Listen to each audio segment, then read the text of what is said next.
In piazza San Marco ieri c'erano anche i Jalis, hanno portato la loro musica e si sono raccontati a distanza di 20 anni dall'esordio di Fiumi di Parole sul palco del Festival di Sanremo. Un'altra versione di Fiumi di Parole, visto che sono passati 20 anni, bisogna rinnovarsi come sempre.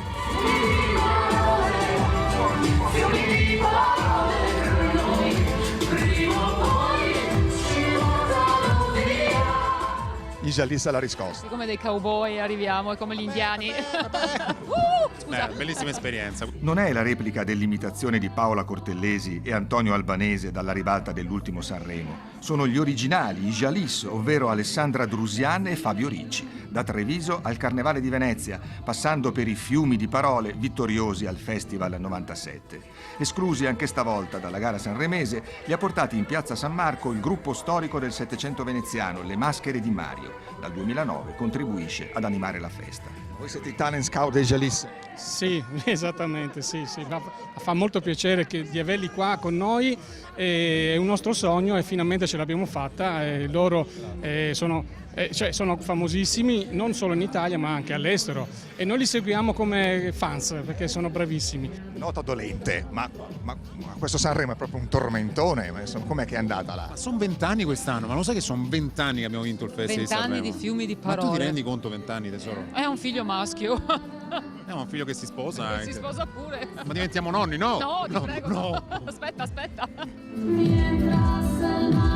Scherzo tecnico di carnevale, la base musicale abbandona i Jalis, qualcuno malfidente già li pensa smascherati, vuoi vedere che erano in playback, ma loro impassibili vanno avanti a voci scoperte, e che voci!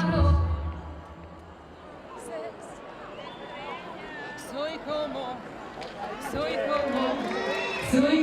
soy, si tú me quieres, yo no me voy. Vente las noches seguidas, en cada esquina tu vida, se non pasado se arrastra, non mires atrás.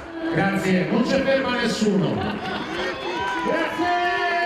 Abbiamo altri 20 anni, Sì. quindi arriveremo piano piano con l'ultimo pezzo. Sì, senza denti in bocca. Ma noi con andiamo i capelli avanti, super bianchi. andiamo avanti con la nostra musica, però chiaramente siamo nati a Sanremo e quindi è ovvio che insomma ci riproviamo ogni anno. Ho detto anche il prossimo anno per caso? No? Ho detto qualcosa? No?